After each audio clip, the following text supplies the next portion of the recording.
And English towns, I mean, they do have a lot of character. You know, a lot of colour, a lot of colourful characters in the town. Some good, some not so good. But it's interesting, when I saw John Keane, he was an independent consultant. You know, I show him all the Monster Black serial killer lies and all the Dr. Death SS bogus diagnosis. We had a chat for a couple of hours. And at the end of it, he said, Johnny, there's nothing there at all. You haven't got to disclose anything on employment forms. You know, these are just words on a bit of paper regarding all the bogus diagnoses from the Norfolk Bacon SS pork farm. But what he did say was very interesting. He said, in my experience, he said, market towns like this, rural communities, are the worst for these kind of wicker basket frame fixers and assassination, where they weave monster black lies through a community just to set somebody up, you know, to be assassinated. It's a bit like the film Cry Wolf. And, you know, they set you up as a Clockwork Orange, you know, wolf in the film that, you know, the killer is meant to be on campus, and they start this monster black lie.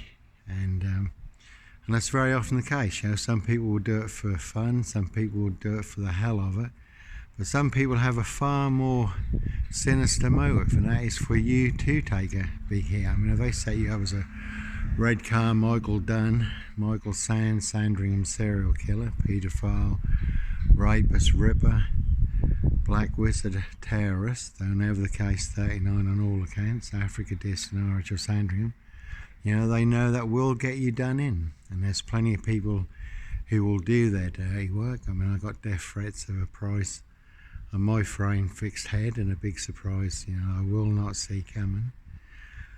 And then you've also got people who are licensed to kill and make a problem disappear.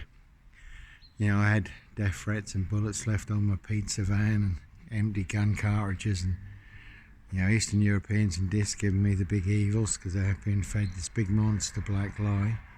So I had to leave Pizza Plus.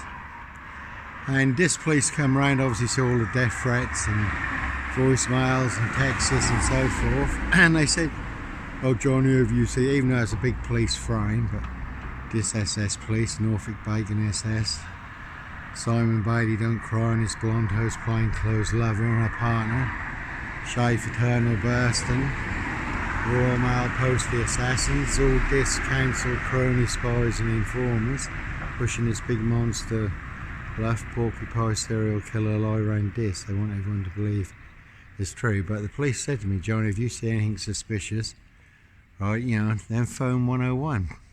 So there was 4 men, you know, not long after this, 4 men in a Mercedes estate, you know, parked in a very sort of precarious place.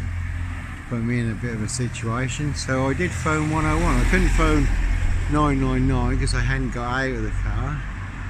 And I, you know, spoke to the switchboard.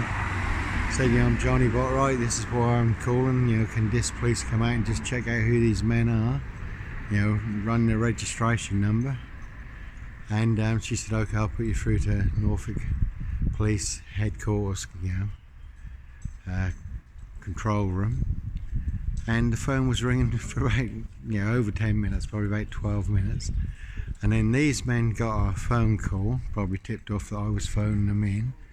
And then so they suddenly just left the scene. But like I say, phone was just ringing and ringing and ringing and ringing, and no reply whatsoever. And that's very much the case, you know, when you're up against people in positions of power, authority, influence, everyone has to conform, comply, consent, obey and confess that their big monster black lie is true. Though, like I say, one big bluff, never the case 39 on all accounts. But, you know, strange things are afoot. And even Dr. Pantazi called me in to warn me, you know, quite recently, show me the Norfolk Bacon SS Nazi email that he had received.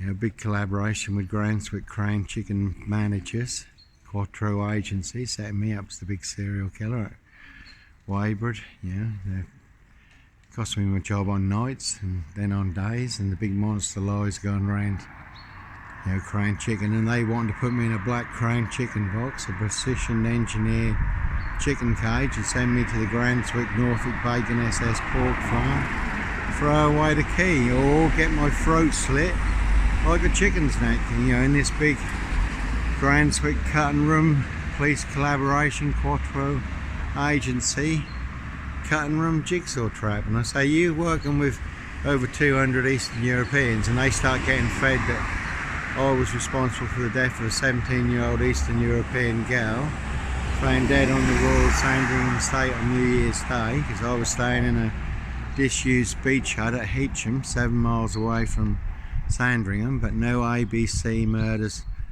you know, beach hut stock and strangler here, you know, as a Royal Mason SS66 mob, Jack the Ripper crime, Prince Harry's birthday party, not alone, hybrid host, case 39 crime, certainly not mine. You know, poor girl hunted and abused and found dead. So I say there, Jack the Ripper crime, certainly not mine. So like I say, market towns on the surface can look colourful. You know, this got a nice mere in the middle of the town, very picturesque, but it's got a very dark heart, full of monster black lies, Dr. Death SS bogus diagnosis. Anyhow, so God bless you, take care, that's the one. Keep safe, keep sweet, and we'll speak again soon. Bye.